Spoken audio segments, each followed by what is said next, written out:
our guest today, this is the espresso Zoom of the Casa Italia Library volunteers, and we feature guests who've given shed light on the Italian American experience and the study of Italian Americans, and And we we we record it.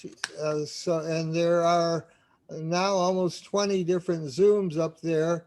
And you get it by going to my channel. It's my name, maybe with Casa Italia in it, maybe not. William Connell is one of the leaders in Italian American studies, and he has a position at Seton Hall University that is endowed, and he has been and he spells Seton Hall with only one Seton. Is that right, Bill? That's right, Don. I got it right this time. Okay, and he has been the co-editor of two very important anthologies, one on anti-Italianism and the other the Rutledge History of Italian Americans. And both of these have been translated into Italian, and it's a wonderful step, two wonderful steps in consolidating the Italian language scholarship and the English language American scholarship on Italians in America and the whole diaspora of Italians. So I'm pleased to have with us today Professor William Connell. Well, thank you, Dominic. It's great to be speaking to the Casa Italia. It was maybe 10 years ago that I happened to be there, and we had a nice program. And you showed me around a beautiful library and art collection that you have. And so saluting you and the organization. We have that on YouTube as well. Yeah. Yeah. Okay, good. We've documented ourselves pretty well. You've been precocious in taking advantage of these tools of technology. Yeah, well, the technology, we're not that adept in the technology, but we made a document anyway. Okay. So I thought I'd start, Dominic asked me to speak for maybe 30 minutes or so, and then we would have questions and discussion. I thought I'd start by just saying how it is that a guy named William Connell, which is an Irish name, is interested in Italian American history. And there are really two versions of the story. The first and the really brief one is that in Yonkers in the mid-1960s, as a little kid, I'd play stickball on the streets with Italian American buddies.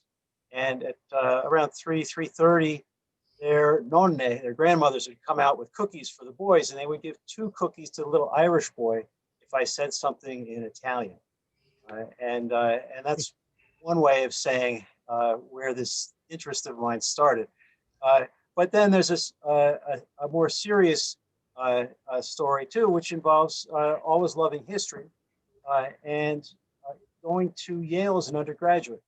And there was a lecturer our freshman year named Bartlett Giamatti, who soon after became president of the university and then commissioner of baseball. But he gave this very inspiring lecture on why Dante and Ariosto are greater than Homer and Virgil. I don't think he even believed it, but he made the case in such a magnificent way. I wanted to read those writers, and so I began taking Italian language classes, and of course I used that built on the many Italian American friends that I had, and then traveled to Italy, and sort of from there with some jobs and experiences went on in Italian history. And it was about 25 years ago, about 24 years ago when I was hired at Seton Hall that there was the opportunity to teach classes in Italian American history, which had always interested me, but which I'd never had the opportunity to teach before. And so this was exciting. And Dominic was one of the first historians to say, yeah, go ahead, welcoming me. I remember an AHA meeting in Annapolis, which was where the first time we shook hands. Oh yeah, that was It was great. very important. And so I did. And I've just sort of felt free to continue. And I also had a kind of mission when I was starting, because back then in the 1990s, Italian American history seemed in danger of dying. There'd been a golden age of historians, people like Rudolph Veicoli and a number of others from his generation who were retiring or passed away. History departments were replacing their lines in immigration history, in urban history, with people teaching other subjects. And I was convinced that Italian American history had strength and that there were ways of making it relevant and important. One risk also in those decades was that a department or a program in ethnic studies would become a kind of small a ghetto, maybe it's the wrong word, but within a university where the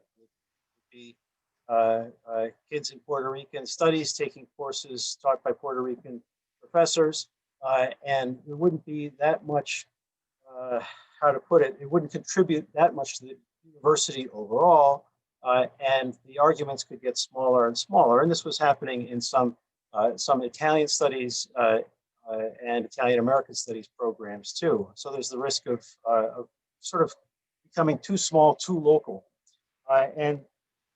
So I thought that Italian American history, to make itself relevant intellectually within the American academic world, needed to broaden out and do a number of things. One was to address major themes in American history, not to ignore things like slavery or the founding fathers, to look at diplomatic history, the wars, generational shifts, and address those in a kind of bold way. And another thing was to engage rather Italian scholars who at that point were looking rather snobbishly at Italian Americans. There was this sense of Italians being very different from Italian Americans.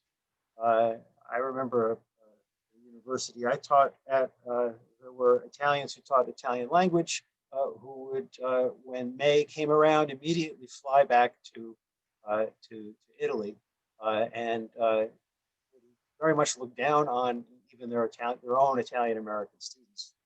I'm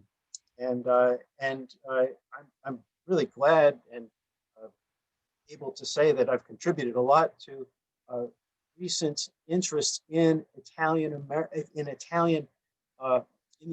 universities in what's happening or has happened in Italian American history. So I've lectured about the things I'll be discussing in Milan and Calabria and Florence and Rome, and spreading the word and then making sure that the work of the best scholars in Italian American studies gets translated into Italian and available there, where there are students who are very much interested in recapturing the experience of their cousins.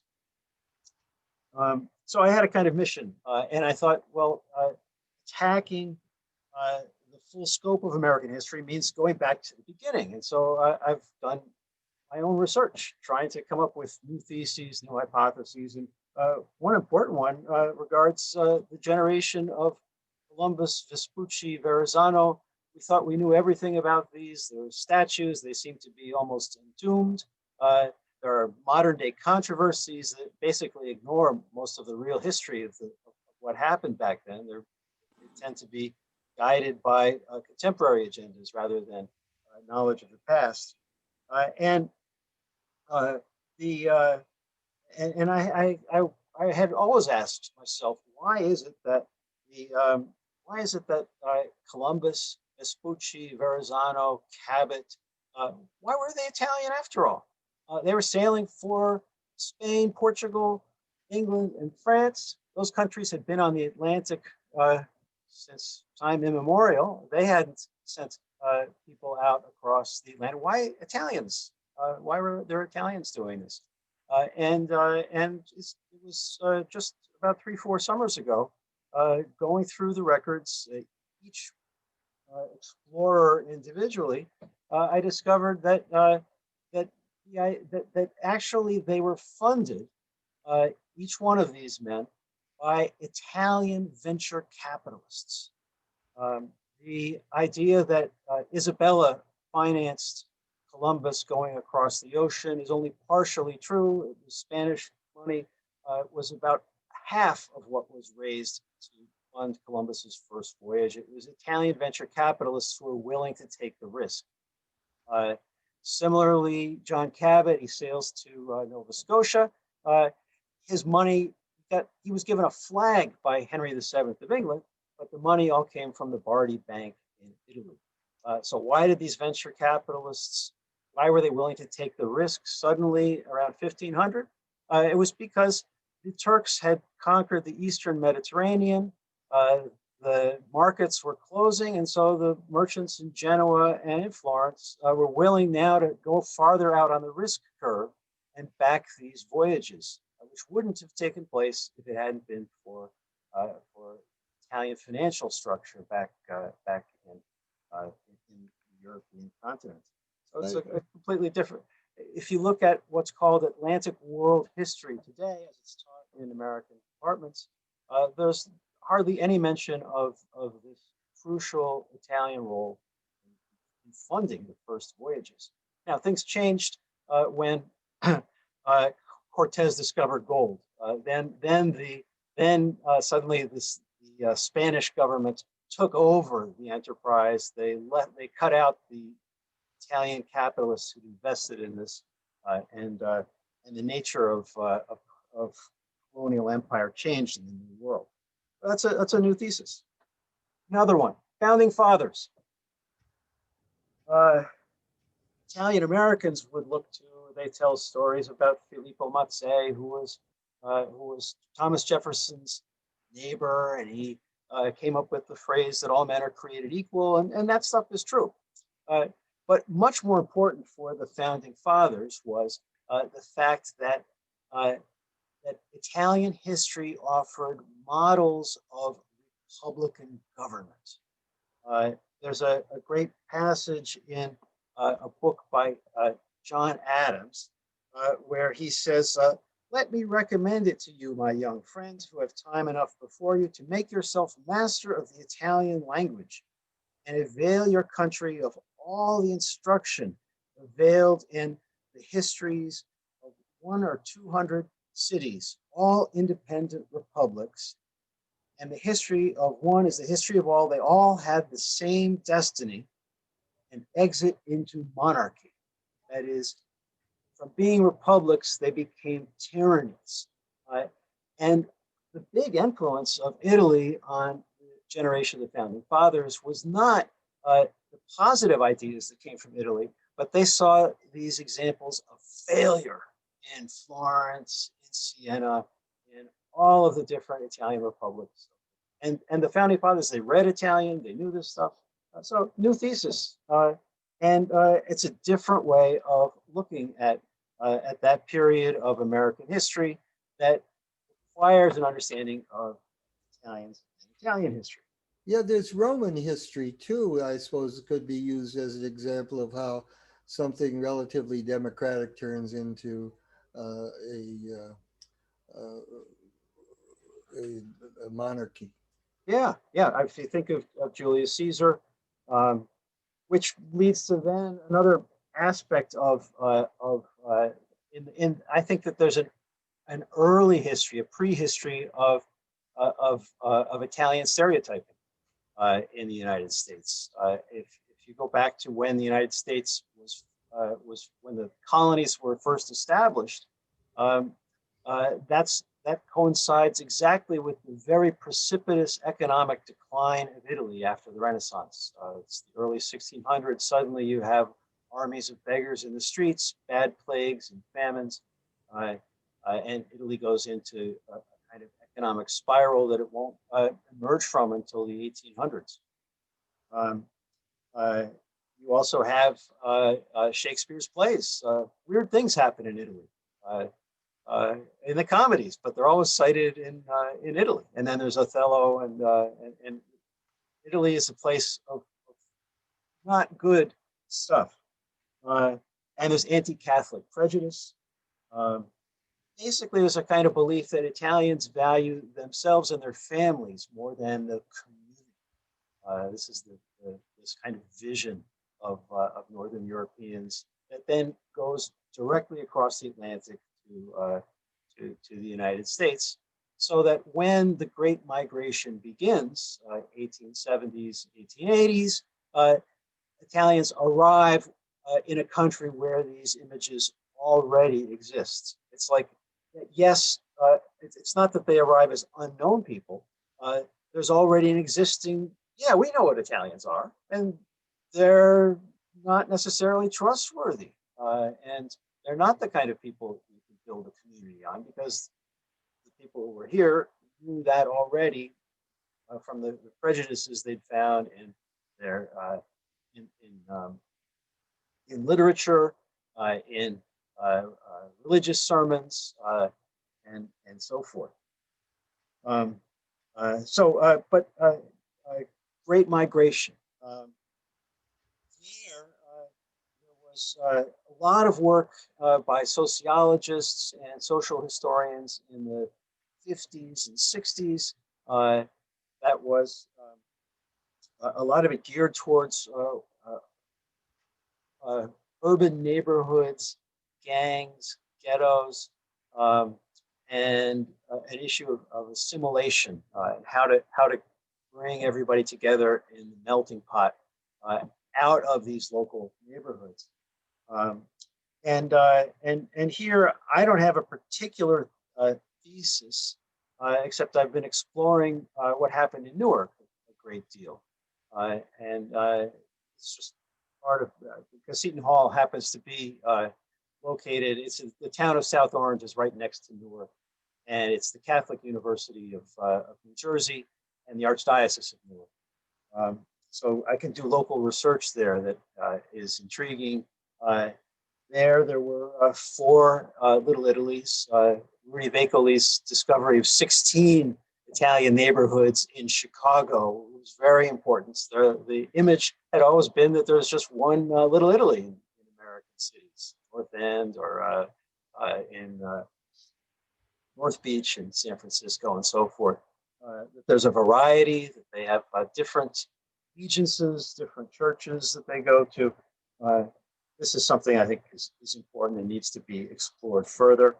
And I really am excited by some of the work that's been done on the history of women and the family in Little Italy. That Dominic really began that distinguished historian now in Toronto, who showed that for Sicilian women, coming to Elizabeth Street in Manhattan actually was a liberating thing. Instead of living isolated in houses under the control of the father of the family, they could now gather in groups and watch their children together while doing embroidery and other things. That they could have money to do shopping. That there was a kind of freeing in coming to America rather than the descriptions of Little Italy as a life of misery that one tends to find in a lot of the literature. Yeah, in Chicago, we had the quotation, Madonna mia, qui devo vivere?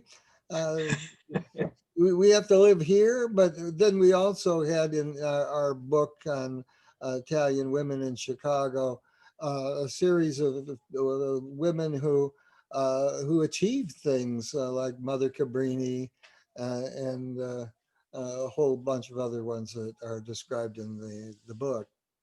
But yeah, the experience of women is important to note, and we do get a part of that larger experience of women when we talk about Italian American women. Another really, I think, fascinating thing about the Age of Great Migration comes out of the work of historian Sam Bailey, who compared migration to New York and migration to Argentina, Buenos Aires. And he comes up with a kind of basic rule of thumb model, which is that Italian immigrants to the East Coast of the United States and to cities like Chicago or Cleveland tended to be in their early 20s, often illiterate, had just a few years of schooling, and came with the intention of going back home. They were birds of passage, and the wonderful thing is that maybe 50% of them stayed. But then there's another model, which is migrants to Latin America, to Argentina, Brazil, and to the West Coast, to California, where they might be early 30s. They'd have saved some money, had education, and sometimes some kind of professional training, often as notaries or government clerks, and they migrated with their families, intending to stay. And you can, if you've spent time with Italians on the West Coast and or in Latin America, you can see some of these differences that are carried down culturally and so forth. Yeah, California definitely had a unique experience for Italian Americans, especially since were able to get into agriculture and were some of the leaders in the vintage industry. So that's the age of great migration has been coming alive in the last years, especially through the work of the late Francesco Durante, who's been publishing magnificent pieces from newspapers, magazines, getting them, and then thanks to Bob Viscusi and Anthony Tamburi, they've been translated into English. So there's a fantastic textbook right now called Italo Americano that sounds like a gives you commercial. We're here for a commercial. Yeah, well, I can start advertising my own books too, but oh, okay. Sorry. Well, so, what do you think of the idea of making this into the basis for a course? I haven't yet been able to do it, but I'd like to. And when I next teach, probably next year, I'll be doing a course. Can you see it? I can't see it on my own screen. Oh, can't see it on my screen. Oh, okay. Well, it's the thickest paperback I've ever seen, but other than that, it's rather comprehensive. And I'm sorry, Bill. Does that?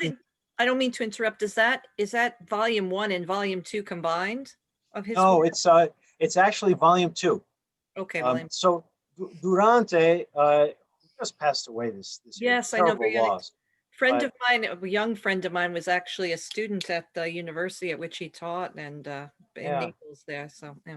And he was a journalist. He ran magazines and newspapers, and a big cultural fair in Salerno, which is where I met him.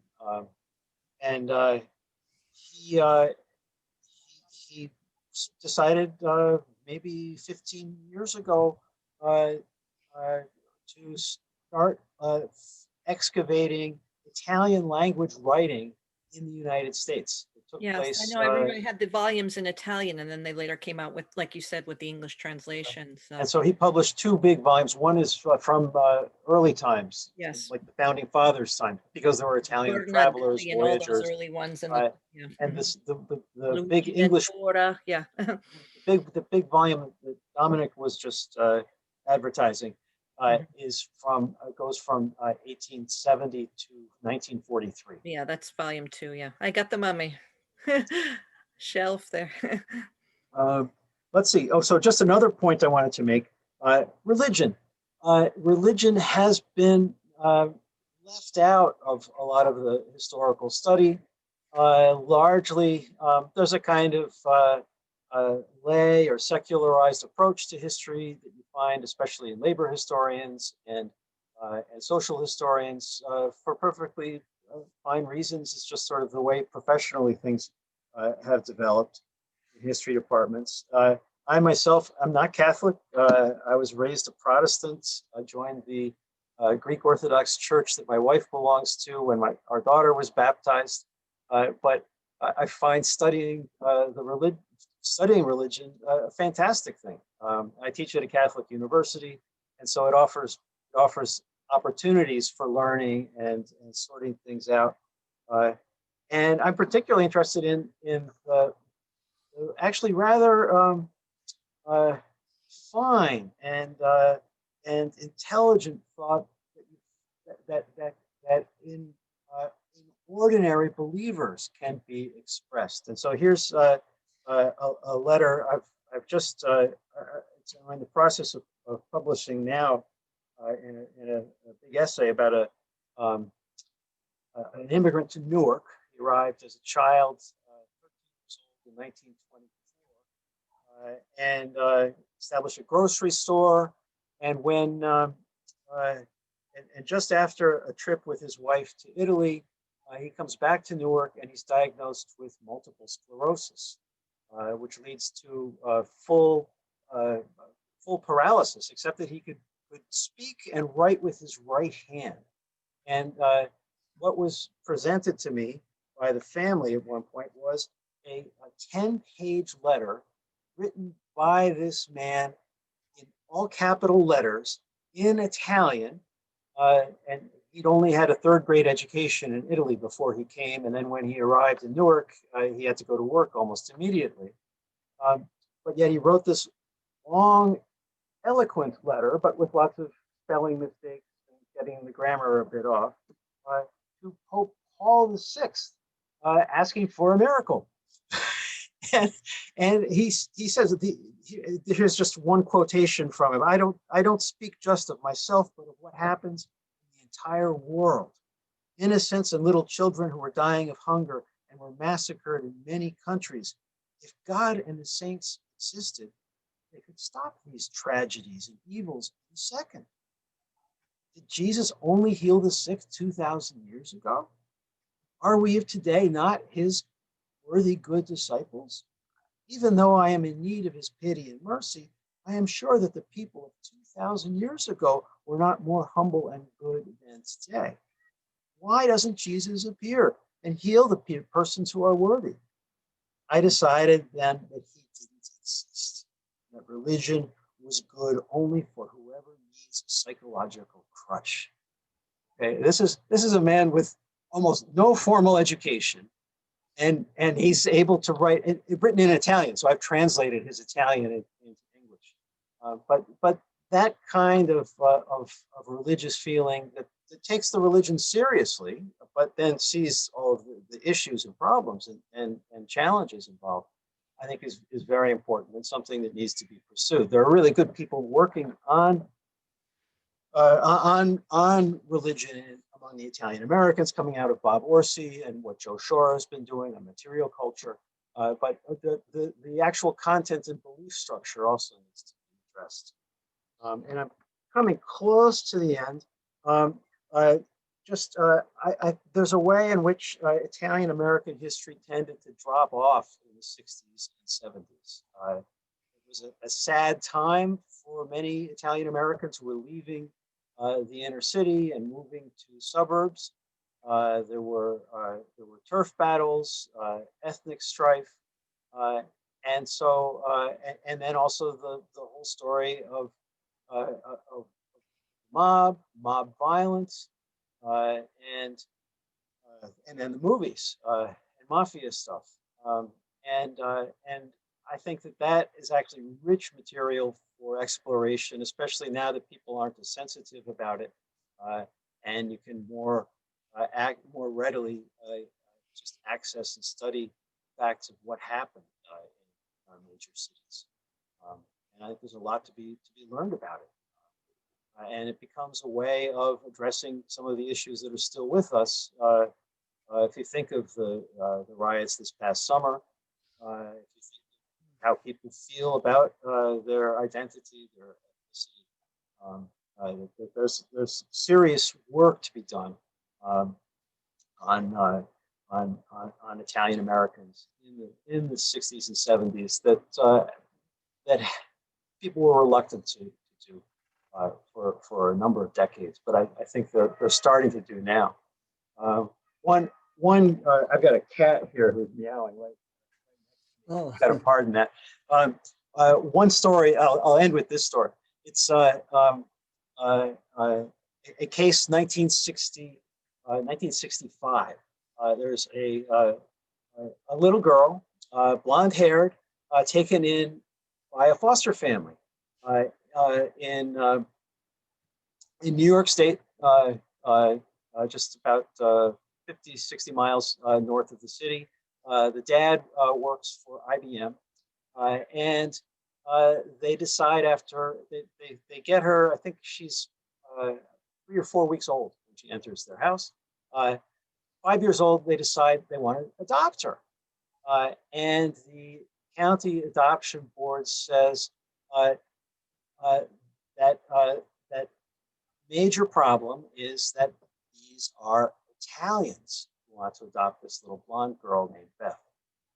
And a reporter from the New York Times found out about this and made the front page of the New York Times that this Italian-American family couldn't adopt this little girl that they had had since she'd been just a few weeks old, and that it was prejudice on the basis of the Italian ancestry of the parents. And it caused a big uproar. There's a magnificent photo that the Times published of the little girl having Thanksgiving at her adopted family with turkey and lasagna. And in the end, Governor Rockefeller intervened. The adoption was able to go through, but it's a reminder that at that late date, Italians were how Italians could be discriminated against in American society. It's not really, and this is something I say in the introduction to the big history of Italian Americans that we published. It's really not until the 1980s that there's a kind of full acceptance of Italian Americans as let's say white Americans. But then that has all sorts of issues, because what are the people who aren't accepted as white Americans? So these lines of acceptance are fluid and continue to change and continue to cause, as we've seen this very year, major issues and problems. So I'll end there. But the point I've been trying to make, I guess, is that Italian American history is extremely relevant. It has a lot to teach us, and it needs to be broad and ambitious, and to stretch out rather than just focus in on smaller aspects or just cultural aspects, but to look at thanks a million, Bill. That's a very thoughtful and interpretive look at the scene. I'd like a little bit more of a recontouring of your experience in promoting the two anthologies in Italy. I kept seeing on Facebook or wherever that you're in one city, you're in the next city, Stanley Pugliese is in another city, promoting the book to wonderful reviews and all that sort of thing. Tell us a little bit more about that. Sure. Well, let me get the book. Let's hope I can get it. Yeah, it's really a collection of the most cutting edge scholarship in dozens and dozens of, maybe about 40 different long articles. And there it is. And so you'll recognize the cover because that's the the main photo, main picture, main painting in the Casa Italia art gallery, the work of John Connell, and the Migrants is the name of it. So how did it go? It was published in the U.S. and it came out as a $145 book, and then you got it translated and all that, and then you remarketed it in Italy. And it's well, it was quite a process. I can tell you the whole story of it. It tells you something about the state of the field even. I have to let the cat out of the door. Oh, okay. And so a lot of the funding has come from Unico, and of course, our good friend Tony Fornelli was one of the early national presidents of Unico and continued to be a power in that organization. And they had something to do with the Italian American studies in a lot of universities, including Loyola and Carla's position there. Yeah, well, I think it began in about 2012. It was a long project, and I was at lunch with two Unicans in New Jersey, past national presidents, who were complaining to me that they had raised money for the different chairs at Stony Brook, at UConn, Seton Hall, Cal State Long Beach, and they were in the process of raising some money. I don't know if the Loyola Drive had started yet. Just started, yeah. And Montclair State, so a bunch of chairs, all targeted towards higher education, keeping these studies alive in perpetuity. Really noble goals. But they were finding that some of the universities weren't treating their gifts in a way that they felt was properly respectful. That they found that having established a chair just simply meant there would be more requests from the president for further things, and their membership was declining because they're getting older, and they didn't think that they would be able to come up with much for new chairs or institutes. There was a certain anti-intellectualism invading the membership too, and sometimes in certain circles being called a professor is an insult rather than otherwise. There was a famous political debate way back with New York senatorial race, James Buckley versus Daniel Patrick Moynihan. And at one point, Buckley said to called Moynihan professor, and Moynihan said, "Oh, the gloves come off." So they were complaining about this. So they said, "Look, we've done all of this. We've raised this money. We've created this. What can we do to bring it together as a kind of capstone that shows that we didn't create, rather than create competing institutions and competing academics, how can we bring it together in a way that make us proud of what we did?" And they were thinking of having a conference, different speakers, and I said, we've tried that before. Everybody goes home to their universities, but it doesn't really change things. At least Casa Italia, you put it on YouTube, but I said a more lasting contribution would be to create a kind of a textbook of up-to-date research in which these different scholars could write chapters, because the Italian American history is so broad and covers so many themes and topics. It's hard for one person to do it all. But instead, if you ask the expert to write about Italians in cinema, another expert, Italians in music, another one, television, another one, the Civil War period, another one, the Age of Exploration, another one on youth today. You can fit it all together, and if it's properly done, it'll be used as a textbook in universities.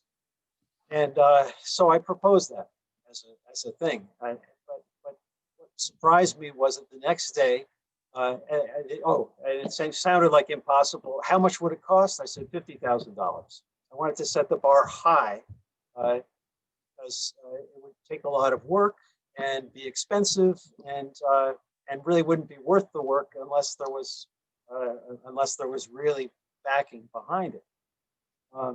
And to my surprise, they called the next day and said, "Bill will raise the money, but there's one condition: you have to edit it." And I thought, no, wait, that's at that point I'd been working on Columbus.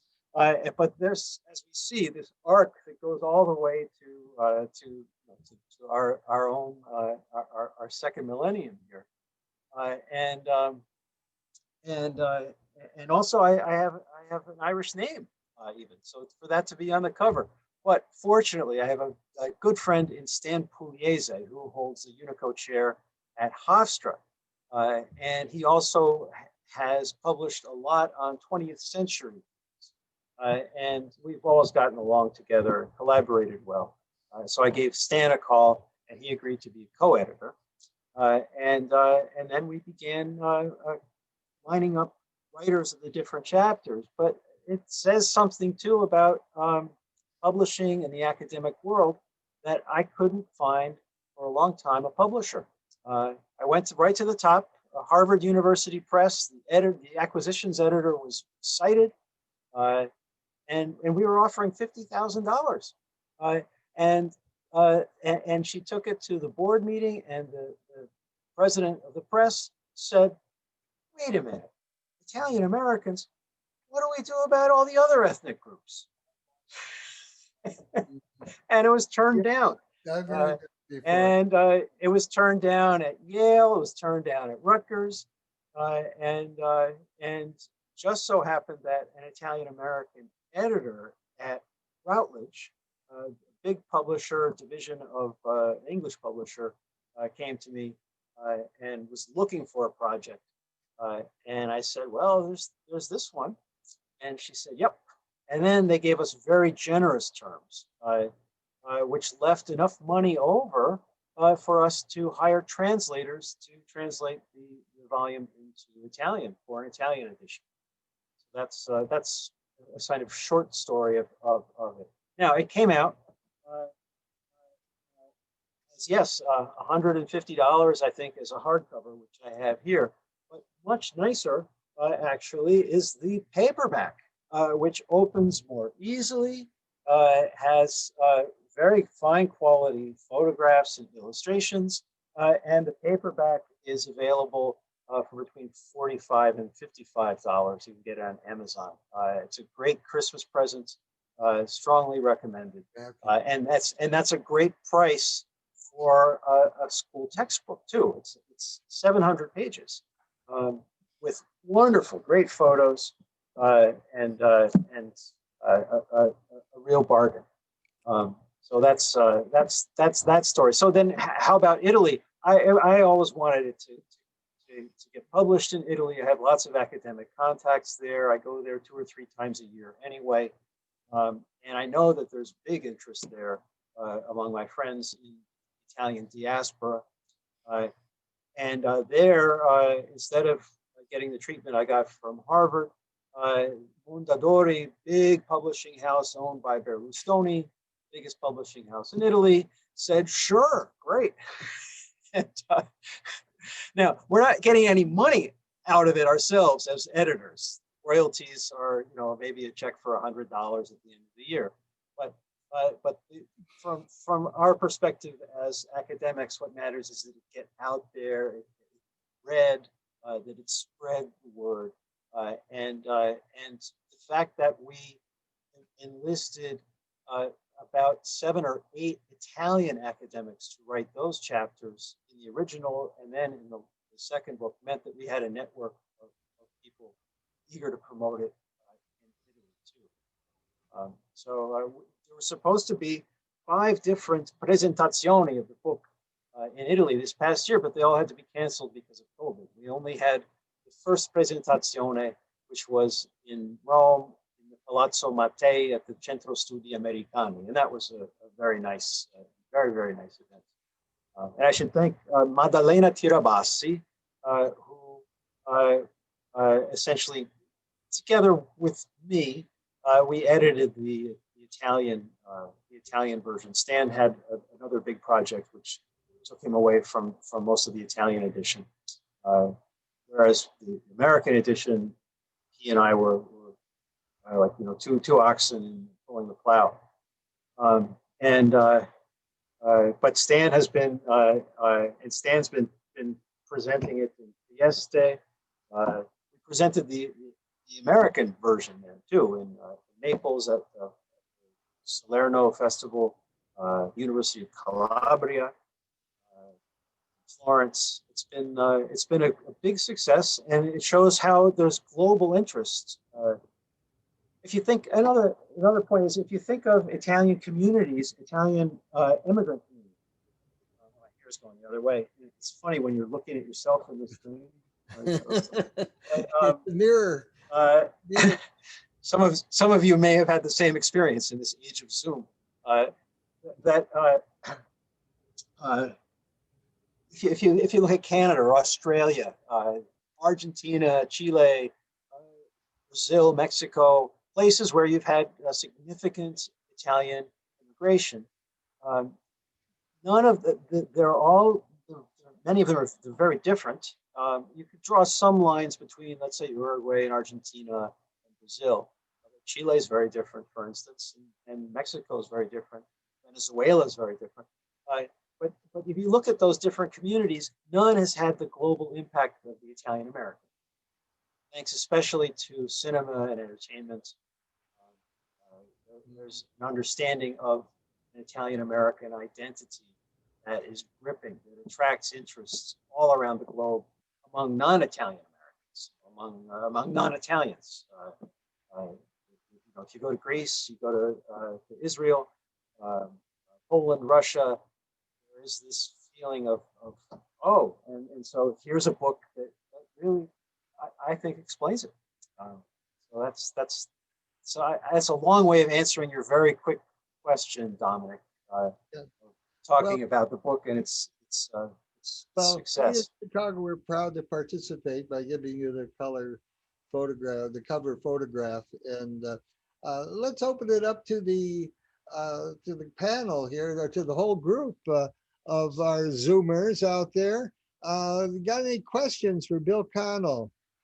There we go. Carla, how about it? Hey, Carla.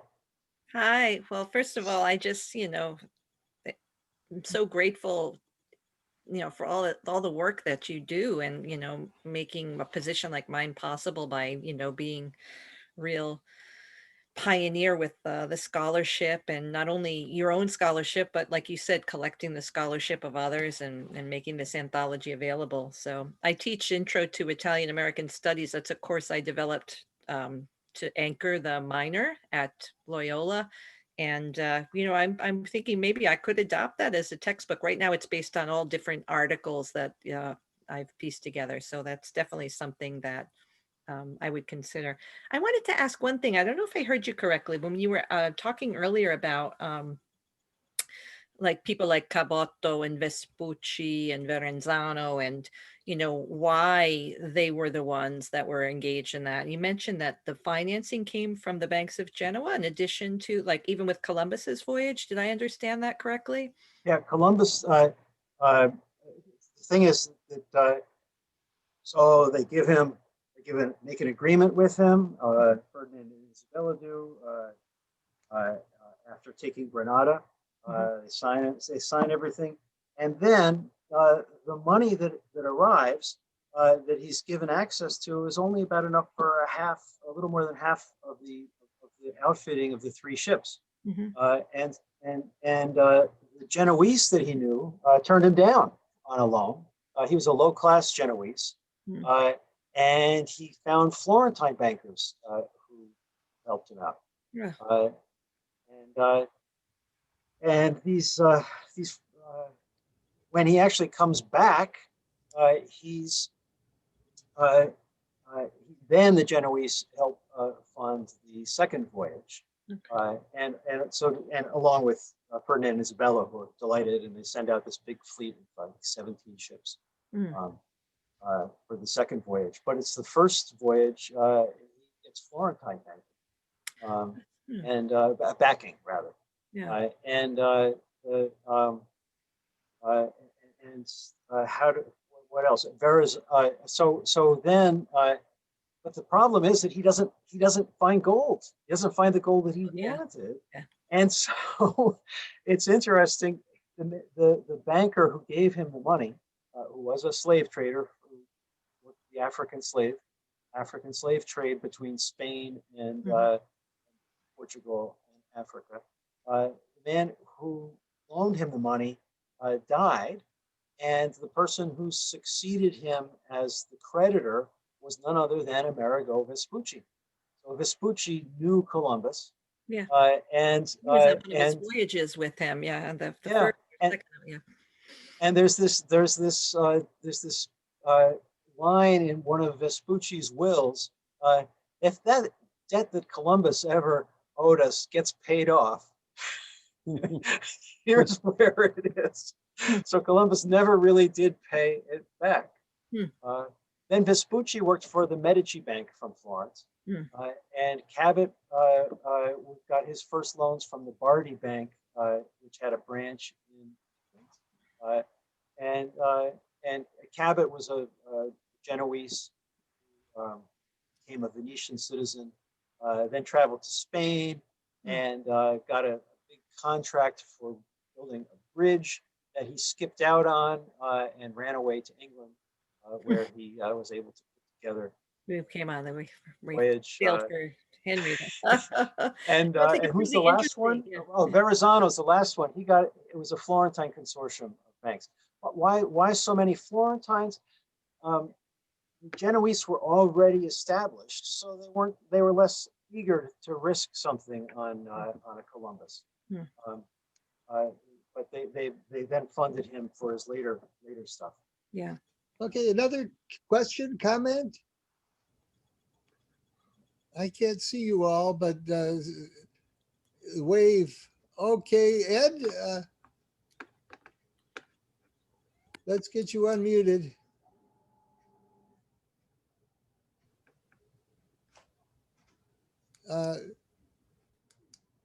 To unmute. Okay, ask to unmute, Ed. Unmute. How's that? There you go. Okay. So can I call you Professor here from Call me Rhode Bill. Island? Okay. Here's an interesting thing that I've found, and I may relate to what you're saying a bit. So here in Rhode Island, we have 1 million citizens, lots of Italian Americans. So a few years ago, I wrote a book called Whatever Happened to Sunday Dinner? And I got asked to speak at many societies. And here in Rhode Island, I can't tell, there are 400 historical societies in Rhode Island, not Italian.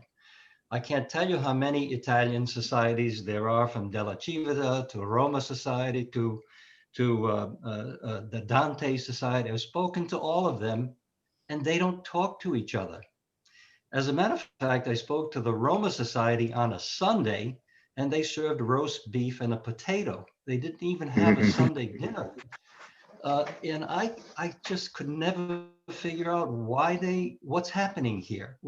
Now they're getting older and the societies are dwindling, and the young people, except for one, are not taking over, but still they're in silos. They're in many different silos. And so I want to know what your thinking is about that, as you've written all about the Italian American story. Well, first of all, that reminds me that I have a cookbook, an Italian American cookbook from Providence that a college friend of mine sent to me. She grew up there. Very nice recipes. They called it macaroni. Is it? They called it macaroni. I believe that's the title. Yep. She was Julia Child's chef. She worked in the back room at Julia Child's. Okay. So my wife likes that a lot. Okay. And Providence does have, I remember the main drag where they had the red, white, and green stripe down the main Yeah, street. Federal Hill, Um, Federal Hill.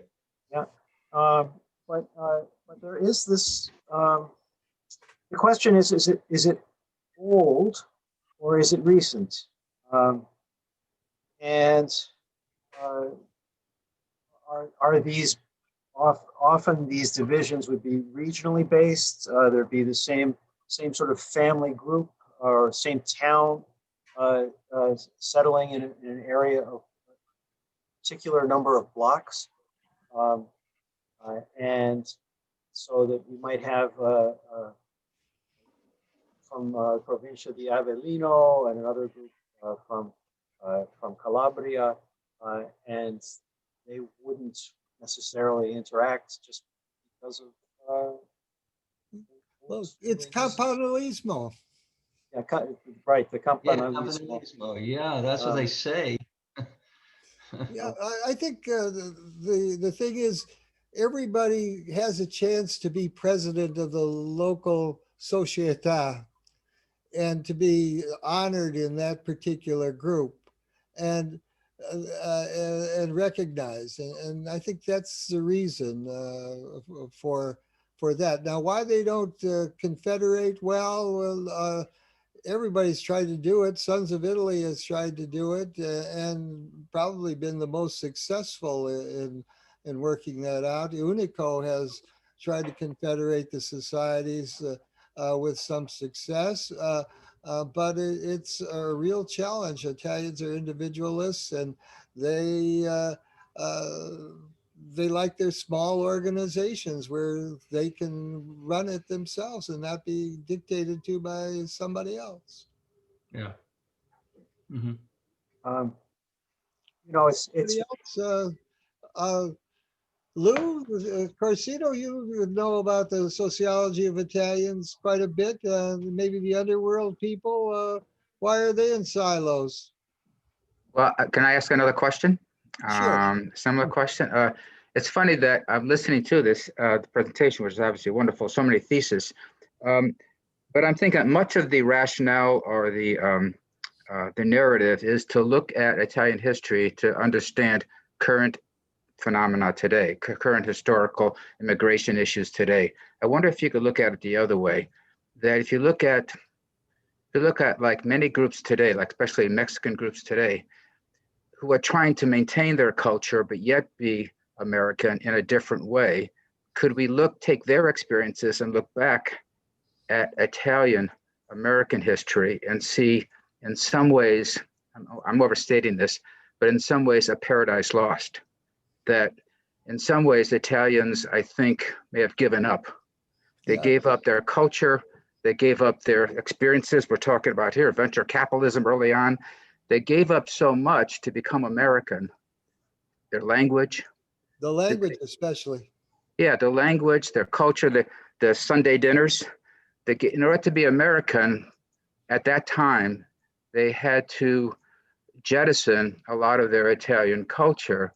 And in the process, did they become less Italian, more American? But the bargain could have been something else. Is that a way to look back at history instead of seeing the Italian American history as a success in some ways, because Italians mirrored Americans in terms of occupation and income?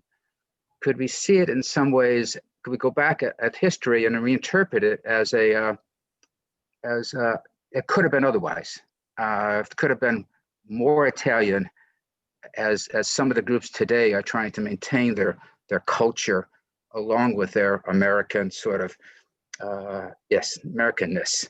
In some ways, I look at it that way, and I wonder to what extent that you could. That's good. No, I've been thinking about this in terms of something that Dominic wrote, a marvelous chapter in our book about how changes everything. We can't hear you. You said something about Dominic book. Yeah. Dominic wrote a wonderful chapter in our book about how World War II changed everything, and And certainly, you know, if you think of it's the 50s that see the great singers. It's when pizza becomes an American staple. Spaghetti you find in every household. But what I've been thinking about is what about those decades before, before World War II? And there's something crucial, I think, that happens.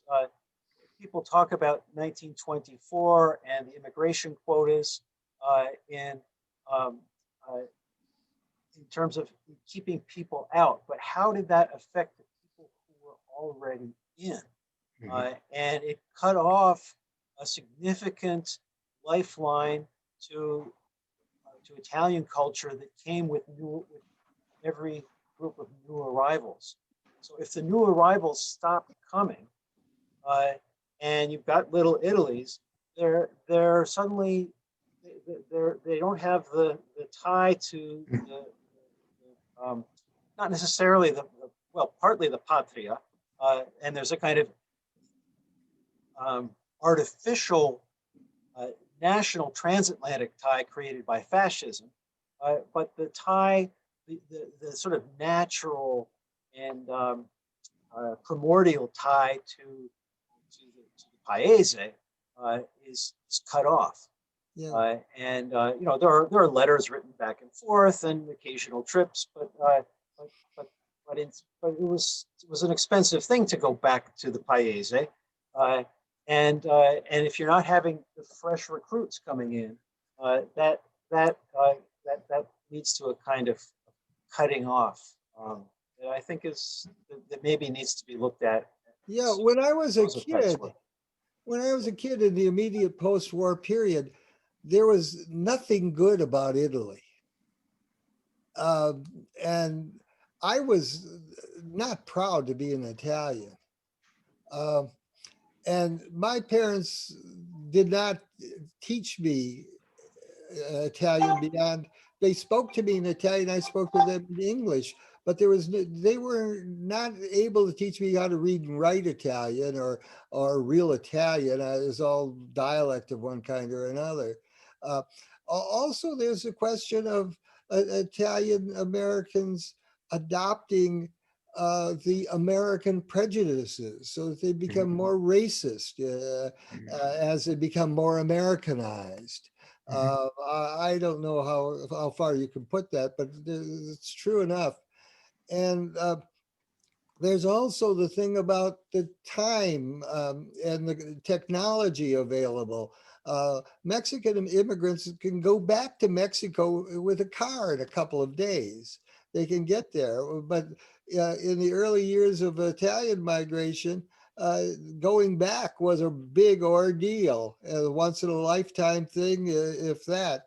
And then we didn't have the internet or the WhatsApp to call people up every day at no cost. I remember it used to be $13 to call to Italy to talk for just 3 minutes or something like that. And now it's easier, but we don't have the links back there that the immigrant generation had. So I think the Hispanics are in a better position to maintain their ethnicity. Also, they've got numbers, and that's the great. He's another writer, scholar in this area who left us this year, Bob Viscusi, has a magnificent essay again in this book. It's called The Orphanage, and he imagines Italian Americans having the psychology of orphans, cut off from their homeland, insecure when they go back about language and relations and whether they're considered real Italians or not, and looked down upon by Northern Italians. The government was happy to let them go, of course, in the 80s and 90s, the last of the 1800s. And so there's this kind of psychological insecurity of being cut off and really not sure of where you fit in. And And I find that, that there's a kind of second wave of this feeling especially among people I know who lived in New Jersey's cities, especially Newark after the riots, but also Patterson and Trenton, moving out and being cut off a second time, this time from the Little Italy that was the sort of island home from which they had come.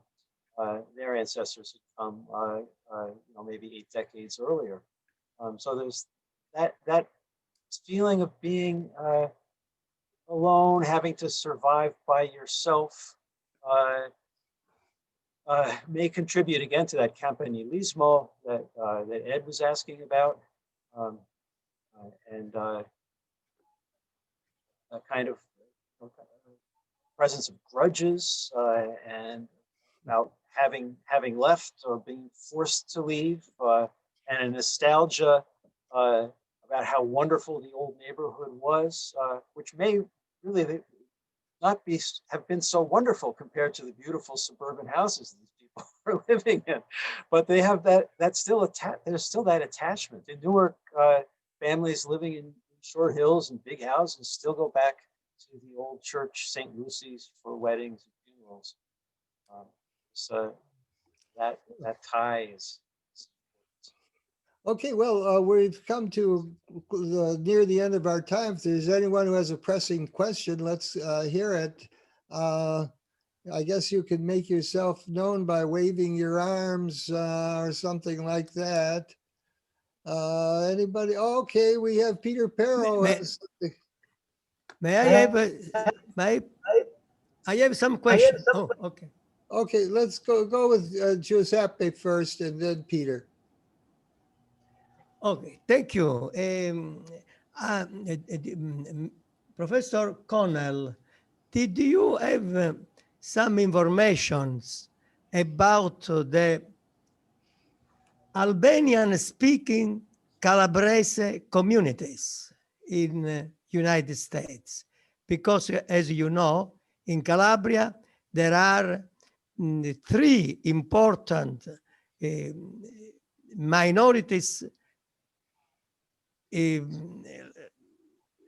language minorities, as Albanians, as Greek and Occitans.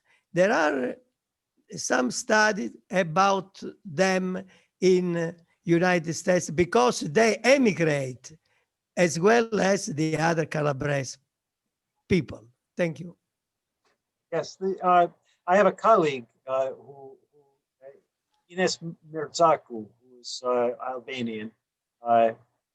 She's actually from Albania, but she studies Calabria, Grotoferrata, and those areas. I don't have figures on the numbers, which maybe is what you would like to know. Mm-hmm. I have a curious. I myself would be curious to know if the recent immigration from Albania, which is very important in New York City, most of the Italian restaurants are run by Albanians. That is Albanians, not Albanian Calabrese. And it would be interesting to know how the Albanians of recent years interact with Albanian Calabrese, who came 70 years earlier. Now, I don't know. It's a wonderful question. It's called the Gays. The group that's called the Gay. They are called the Gege. Yeah, well. Okay. Or are those from Sicily? I don't. Albanese. Oh, from Sicily, there are some a village Albanian also. Okay.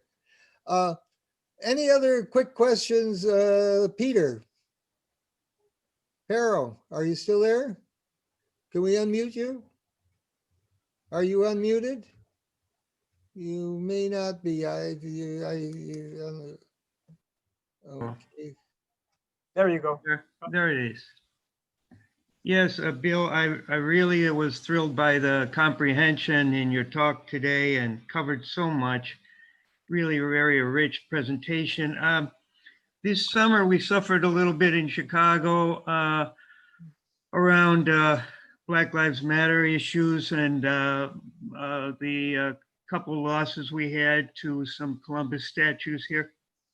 Is there a revival of that kind of tension in the New Jersey, New York area this summer?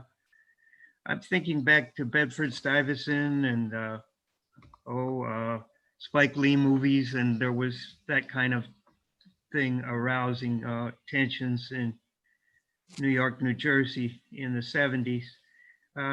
Is there this summer? Um, I haven't heard of specific cases in Italian, where there used to be actual turf battles, like in Bensonhurst or Howard Beach. Howard Beach, yes. I haven't heard of incidents like that. There was some rioting.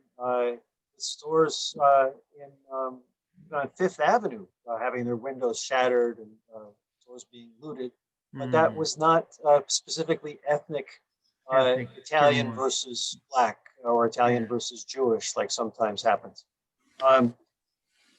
In New Jersey, again, no violence of that kind that I saw. There was a big peaceful protest in Newark, but there weren't. But it was peaceful, which was to its credit. But all of the Italians have left Newark, but they go back for the church, for funerals and weddings, like I said, and the memories are very strong concerning the Newark riots in 1967. That really led to the city's devastation that it's only in the last 10 years been coming back from. Those the Italians all left for the suburbs, and in those suburbs, there's a new wave that you find of building Columbus statues in the 70s and 80s, and in the 90s too for 1992. And some of the towns have taken those statues down. In West Orange, the Italian American mayor decided to take the Columbus statue down, and it's a town that's probably about 25% population Italian American, but also 25% African American, and then it's turned liberal and democratic too. It wasn't really Black people arguing that the statue had to come down. It was well-educated white liberal Democrats pressing very hard for the Columbus statue to come down, and the mayor buckled. He received death threats from the Italian American Unico Club that he belonged to, and they then buried it. Rather than put it somewhere where it could be desecrated, they in the kind of act of protest, they buried it. And what else?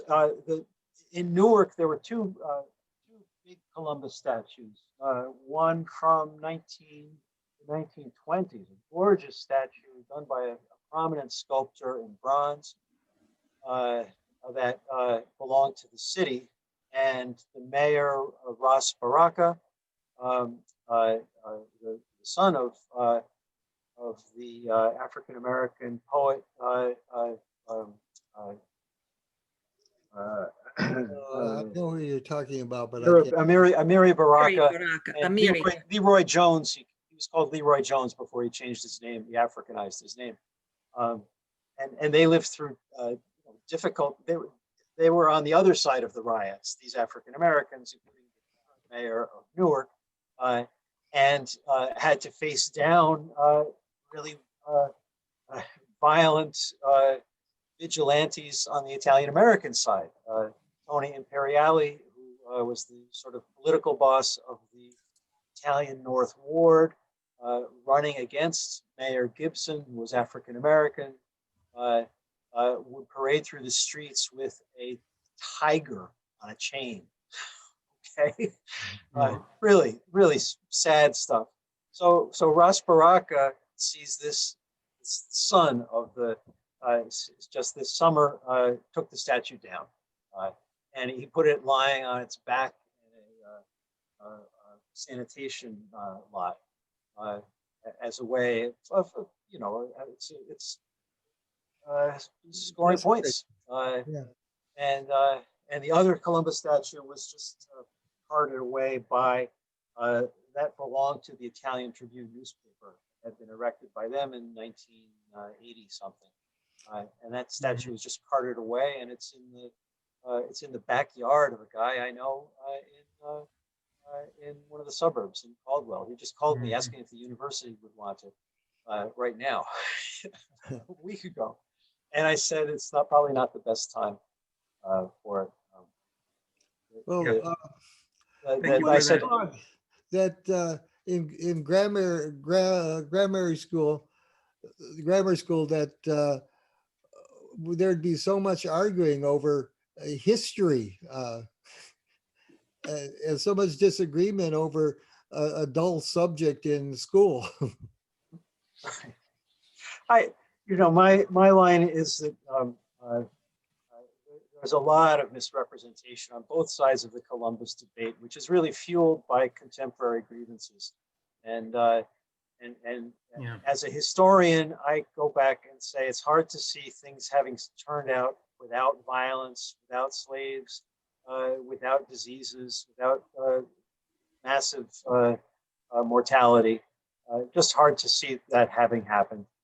So better to say that realize that what it did do was make the world that we live in. I've said it many times, October 12th, 1492 was the most important single day in the history of humanity since that we can pinpoint. They used to say it was the birth of Christ, or people would say it was the flight of Muhammad from Mecca to Medina. But as a historian looking back for practical effects on the human race, that's probably the single most important day. So let's study it and mark it. Let's not forget about it or try to cancel it. Carla, jump in here and give a little promo for the Loyola effort.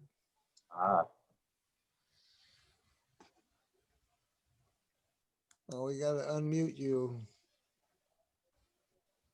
Oh. Okay, now I can. Yeah, we did this. Professor Connell was very gracious to be one of the people we interviewed for the series we did on Christopher Columbus, looking at him from all different perspectives. I did that together with Frank DePiro. We did it on Frank's podcast, and they're all up now to listen to. And we're hoping to use those in the future. Like, we have a bunch of long podcasts. They're all almost an hour long, which is hard for people to sit and have that much patience to listen to. So the long-term project is to edit out pieces of them from people from all sides of I don't want to say the argument, but people that offer different perspectives on a different.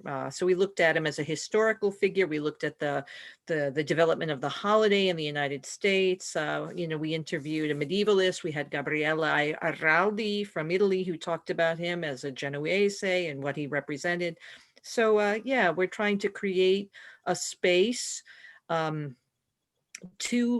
investigate this particular date in history and this figure that we associate with it, and hopefully create a constructive dialogue around that. So I'm hoping also to incorporate that into a course. That's the long-term goal. So they're up there. They're on Frank's podcast site. They're on my site at Loyola, and if you feel like listening to 8 hours of different experts coming at it from different perspectives, it's all there. I can say that as a historian, it's actually sort of, in spite of the controversy and violent taking down of statues, even it's sort of nice to have people interested in what Yeah. happened in the 15th Yeah. century. I think I was looking at places that have been doing teach-ins at Columbus statue sites, and I think that that's something that I found very intriguing. So, and I wanted to say, oh, Giuseppe just left. Where did he go? He's still on, but he's not at his seat. Well, I was going to tell him that there is, it's hard to find because I don't think it's in print, but there is a novel or a memoir. Here is Giuseppe. Giuseppe, questo è per te. Signor Giuseppe, about the Albaresh or the Albanese Calabrians. There is it's a memoir that was published from a group, a family of Albanian Calabrians who emigrated to Chicago. And it's called Falconara, A Family Odyssey. So I have a copy and I was hoping to include it in my syllabus. I'm teaching about Calabria and Calabrian immigration this semester, but because it's so hard to find, because it's no longer in print, I couldn't include it. It would have been too hard for the students to have it, but you can find used copies online. So it's called Falconara, A Family Odyssey. And I'm trying to remember the name of the author. It's not coming to me, but I'll let Dominic know. He can tell you. It's a very interesting read. It's the first of its kind I ever heard of this Albanian Calabrian family that migrated to Chicago, and they wrote their memoir of what their experience was. Did they use their dialect? It's written in English. So, I mean. Okay, well, we were way over time, but it was all very stimulating. Thanks, Bill Connell, Professor Bill Connell of Seton Hall for being our guest. And we've recorded this, it'll be on YouTube soon. Next week, we have Peter Belmonte. He's also Calabrian, and he writes about the Calabrian Americans in World War I and after World War I. So thanks everyone, and see you next Zoom. Okay, thank you. Grazie mille. Mille grazie, sì. Goodbye, arrivederci. Arrivederci. Arrivederci, goodbye. È stato un piacere. Grazie, è stato un piacere per me.